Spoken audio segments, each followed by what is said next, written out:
নমস্কার বন্ধুরা, আমি ছন্দা। কেমন আছো সকলে? আশা করি খুব ভালো আছো। আমি খুব ভালো আছি। আমার আরও একটি নতুন ব্লগে তোমাদেরকে অনেক অনেক স্বাগত জানাই। তো বন্ধুরা, আগের ব্লগে তোমাদের সাথে শেয়ার করেছি যে আমাদের পিকনিকের কিছু মুহূর্ত। তো সবটুকু তোমাদের সাথে শেয়ার করতে পারিনি একটা ব্লগে, তাই সেকেন্ড পার্ট হিসাবে আর একটা ব্লগ শেয়ার করছি। তো দেখো, ব্রেকফাস্টের পর আমরা একটু বেরিয়ে পড়েছিলাম টুকটাক কাছে পিঠের জায়গাগুলো ঘুরতে।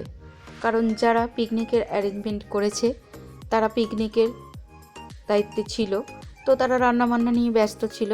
এবার বাকি যারা ছিল আমাদের মতো, যারা মজা করতে গিয়েছিল, তো তারা তাদের মতোই বেরিয়ে পড়েছিল যে যার মতো করে। তো আমরাও বেরিয়ে পড়েছিলাম। এখানে আমি, সিধু আর আমার বর্মশাই তিনজনে মিলে আশেপাশের জায়গাগুলো একটু প্রকৃতিটা ঘুরে দেখছিলাম। আর আমার বড় ছেলে ও আরও যেসব ছেলেপুলে গিয়েছিল বন্ধু, তাদের সমবয়সী, তাদের সাথেই বেরিয়েছিল। তো আমরা একটুখানি পথ এসে এখানে একটু জঙ্গল মতো ছিল, সেখানটাতেই এসেছি। এখানেও দেখলাম কিছু মানুষ নিজেদের মতো করেই পিকনিক করছিল। আর জায়গাটা ছিল খুবই নিরিবিলি। আমরা যেখানটা পিকনিক করছিলাম সেখানটায় একটুখানি বাতাবরণটা অন্য ছিল, কারণ ওখানটায় ভিড়ভাট্টাটা বেশি ছিল ড্যামের ধারেই। আর কিছুটা এগিয়ে এসে আমরা যেখানটা এসেছিলাম জঙ্গলের মধ্যে, তো এখানে প্রকৃতিটা বেশ ভালোই ছিল, নিরিবিলি, নিস্তব্ধ, পাখির আওয়াজ, আর কিছুটা কুয়াশাচ্ছন্ন ছিল তখনও প্রকৃতির মধ্যে। আর কিছু মানুষ এসেছিল পিকনিক করতে। তো আমরা নিজেদের মধ্যে এখানটায় এসেছিলাম, কিছু ছবি তুললাম, নিজেদের মতো একটু এনজয় করলাম। তো বন্ধুরা, একটা কথা বলতে চাই, যে যেখানেই বেড়াতে যাও না কেন, সবার পছন্দ মতো সেই স্থানটা নাও হতে পারে। তবে একটু চেষ্টা করে দেখো, নিজেদের মতো করে, নিজেদের ইচ্ছায় একটু বেরিয়ে পড়ো।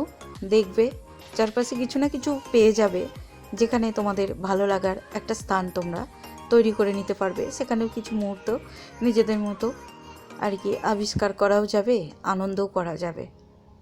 তাই সেরকমই আমরাও বেরিয়ে পড়েছিলাম, নিজেদের মতো কিছু জায়গা আবিষ্কার করে নিয়েছিলাম। আর সেই সব জায়গাগুলোই আমরা ঘুরে দেখছিলাম, ছবি তুলছিলাম, আনন্দ করেছি। সত্যি বলছি, ভালোও লাগছিল। কারণ সবার সাথে বেরোলে যে যার মর্জিতে বেরোবে, সেটাই স্বাভাবিক।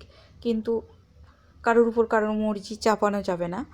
আর এখানে অ্যালাউ ছিল যে যার মতো করে বেরিয়ে পড়তেই পারো। তা আমরা বেরিয়ে পড়েছিলাম। আমরা আশেপাশের চারিপাশে প্রকৃতিগুলো খুবই ঘুরে ঘুরে দেখছিলাম। যেখানে ভালো লাগছিলাম সেখানে একটু দাঁড়িয়ে পড়ছিলাম, ছবি তুলছিলাম, নিজের মতো একটুখানি টাইম স্পেন্ড করছিলাম। বেশ ভালো লাগছিল। মেন রোড থেকে একটুখানি ভিতর দিকেই এই যে জঙ্গলের এরিয়াটা, এখানে দেখো কত সুন্দর প্রকৃতি। যে আসবে সে কিন্তু এই প্রকৃতির প্রেমে পড়ে যাবে, যেমন আমিও পড়ে গিয়েছিলাম। একেবারে নিরিবিলি, আর এত সুন্দর পাখির আওয়াজ। কিন্তু আমি সেটা তোমাদের শোনাতে পারলাম না, কারণ চারিপাশে গান চলছিল, তাই জন্যই আর কি কপিরাইট ক্লেম এসে যাবে। তাই তোমাদেরকে পাখির আওয়াজগুলো আমি শোনাতে পারলাম না। তবে আমি নিজে শুনেছি, ভীষণই ভালো লাগছিল, মন ভরে যাচ্ছিল। তো সেখানেই আমরা বেশ কিছুক্ষণ টাইম নিজেদের মতো করে এনজয় করেছি। তো বন্ধুরা, এই সময় তোমাদের একটা কথা প্রতিদিনের মতোই বলে রাখছি, যদি তোমাদের আজকের ভিডিও কোথাও একটু ভালো লাগে, প্লিজ বন্ধুরা আমার চ্যানেলটা সাবস্ক্রাইব করে দিও। আর কেমন লাগলো অবশ্যই একটা কমেন্ট করে জানিও। আর একটা পারলে লাইক করে দিও। ছোট্ট একটা লাইক, একটু কমেন্ট আর একটা সাবস্ক্রাইব, এটুকুতেই তোমাদের কাছে চাই। তোমাদের এইটুকু সাপোর্ট আমাকে অনেকটা এগিয়ে যেতে সাহায্য করবে। আশা করি তোমরা আমাকে এটুকু সাহায্য করবে। তো বন্ধুরা, তোমাদের এইটুকু ভালোবাসা আর একটু সাপোর্ট পাওয়ার জন্যই আমি কিন্তু এই এতটা পরিশ্রম করছি। প্লিজ বন্ধুরা, তোমরা একটু বুঝবে আর আমাকে একটু সাপোর্ট করবে, যাতে আমি ভবিষ্যতে একটু হলে এগিয়ে যেতে পারি। তারপর বন্ধুরা, আমরা ওখান থেকে বেরিয়ে এসে এখানে একটা শিশু উদ্যান বলে একটা জায়গা আছে, যেখানে বাচ্চাদের জন্য একটু গার্ডেন আছে। আর এই যে ড্যামটা দেখছো, এখানে অনেক মানুষ নেমে পড়ে। তো এখানে নেমে অনেকে সেলফি তোলে। তো আমরা এখানটা আর নামিনি, তো দূর থেকেই দেখছিলাম অনেকে নেমেছে, যে যার মতো করে ছবি তুলছিল। তো আমরা দূর থেকেই সেটা দেখলাম। আর এখানে দেখো কত রকমের মাটির পুতুল বা মাটির মূর্তি রয়েছে, সেগুলো একটু দেখছিলাম। ইচ্ছা ছিল কিছু নেবার, তো আমার বড়মশাই নিতে রাজি হচ্ছিল না বলে আর তেমন কিছুই নিলাম না, শুধু মন ভরে একটু দেখলাম। আর এই তো দেখো, তারপরেই আমরা ড্যামের যে জল, সেটার মধ্যেই নৌকা বিলাস করলাম একটু, ভীষণই ভালো লাগলো। আমি তো প্রথমে ভয় পাচ্ছিলাম, কারণ এটা ছিল, পরে জানতে পারলাম মাঝির কাছে যে 3 থেকে 4 মানুষ, গভীর, খুবই গভীর। আর একদমই নৌকা হাতে, যে মাঝি দেখো নৌকা বাইছে, হাতে নৌকা বাইছে। তো আমি প্রথমে একটু ভয় পেয়েছিলাম, বসতে চাইছিলাম না। তো আমার বড়মশাই খুবই জোর জবরদস্তি করলো, তারপরেই বসলাম। কিন্তু তারপরে কিন্তু খুবই মজা হয়েছিল। তবে আমাদের নির্দিষ্ট কোনো গন্তব্য ছিল না, কারণ আমরা যেখানে যাচ্ছিলাম জাস্ট একটুখানি ঘুরে আমরা চলে এসেছিলাম। ওদের যতটুকু স্থান নির্দেশন করা ছিল সেইটুকু ঘুরে, তবে যে যার মতো ঘুরতেই পারা যায়। কারণ আমরা যেটা করেছিলাম সেটা 100 টাকার মধ্যে ঘুরে চলে এসেছিলাম। দূরে একটা পাথর দেখা যাচ্ছিল, সেখানে অনেকে নেমেছিল, সেলফি তুলছিল। তো আমি নামিনি, কারণ আমার সিধু ছিল ছোট, তো আমার একটু ভয় লাগছিল বলে ওখানে নামিনি। আর অনেকে 150 টাকা দিয়ে আর একটু দূরে গিয়েছিল, সেখানে নেমে অটো বা টোটো করে আরও কিছুটা গিয়ে 6টা স্থান আছে মন্দির, দর্শনীয় স্থান, সেখানে গিয়েছিল।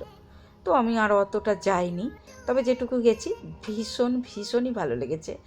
আর এই যে দেখো আমরা চলে এসেছি, যেখানে বলছিলাম না কিছু পাথরের জায়গা ছিল, এখানে জলের গভীরতাটা কম ছিল, অনেকে নেমে নিজেদের মতো সেলফি তুলছিল। তো আমি আর নামিনি, কারণ সেই দিকে নিয়ে নামাটা আমার ঠিক মনে হলো না, ভাবলাম এখানে রিস্ক আছে, তাই জন্য আমি আর নামলাম না। দূর থেকে দেখলাম অনেকে নেমেছে, নিজেদের মতো ছবি তুলছে। তো যাই হোক, আমি দূর থেকে দেখলাম, দেখে ওখান থেকেই আমরা আবার রিটার্ন চলে এলাম। তবে আমি যে এইটুকু জার্নি করে আসতে পেরেছি, এটাতে আমি নিজেকে নিজেই স্যালুট জানালাম। কারণ আমি প্রথমে ভীষণই ভয় পাচ্ছিলাম, কারণ জলের গভীরতা যেটা, সেটা অনেকটাই ছিল। আর জলটা এতটাই ক্লিন আর পরিষ্কার, আর হাওয়া স্রোতে হালকা হালকা ঢেউ ছিল, ভীষণই একটা অদ্ভুত রকম ভালো লাগা ছিল। আর এটা না এলে হয়তো আমাদের আজকের এই যে পিকনিকের জার্নিটা, সেটা ইনকমপ্লিটই থেকে যেত। এইটুকু আমরা করে আমাদের যে জার্নি সেই ফুল কমপ্লিট করলাম আর কি। এনজয়মেন্টটা ভীষণ ভালো লাগলো। আর এখান থেকে নেমেই আমরা সোজা পেয়ে গেলাম লাঞ্চ। তো বসে পড়েছি দেখো লাঞ্চে। চিকেন, মটন ছিল, ভেজ ডাল, বাঁধাকপির তরকারি, চাটনি, পাঁপড়, মিষ্টি সবই ছিল। তো আমরা চিকেনটা আজকে খাইনি, আমরা মটন নিয়েছিলাম, আর ডাল আর বাঁধাকপির তরকারি আর তোপসে ফ্রাই ছিল একটা করে। তো ভীষণই সুস্বাদু লাঞ্চ ছিল, খুব এনজয় করে আমরা লাঞ্চটাকে খেলাম। তো লাঞ্চ খেয়ে, আর যেহেতু বেলার দিকে রোদের তাপটা অনেকটাই ছিল, আর আমরা আর কোথাও বেরোইনি, ওখানেই যে যার মতো করে, যেখানে একটু চাওয়া পেয়েছি সেখানে যে যার মতো করে একটু রিল্যাক্স করে নিয়েছি। তারপরে একটু সূর্যের আলো ঢলে যেতেই আমরা বেরিয়ে পড়েছিলাম বাসের উদ্দেশ্যে। তো বাসে প্রায় 6টার সময় আমরা বাসে বসলাম এবং বেরিয়ে পড়লাম বাড়ির উদ্দেশ্যে। তো পুরো দিনের জার্নিটা আমাদের বেশ ভালোই ছিল, অসুবিধা হয়নি। তবে দুপুরবেলাটায় একটু খালি সামান্য কষ্ট হয়েছিল, প্রচণ্ড রোদের তাপ ছিল, আর বসা দাঁড়াবার জায়গা ছিল না যেহেতু। তবে যে যার মতো করে ম্যানেজ করে আমরা বসেছিলাম, কারণ পিকনিক করতে গেলে তো আর সবটাই নিজের মতো হয় না, তাই না? তো আমি এভাবেই যা হোক করে আমার লাঞ্চটা তোমাদের সাথে শেয়ার করেছি। এই দেখো, একদম লাল লাল মটন কষা ছিল।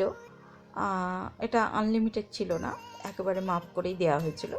পরে চাইলে পাওয়া যেত, কিন্তু আমরা আর লজ্জায় চাইতে পারিনি, কীরকম লাগছিলো, কারণ সবাই আছে, কোথায় কী কম পড়বে, এসবগুলো নানা রকম চিন্তাভাবনা করেই আমরা আর কিছু চাইনি। যেটুকু পেয়েছি, যেটুকু খেয়েছি, জাস্ট আমাদের মন ভরে গেছে।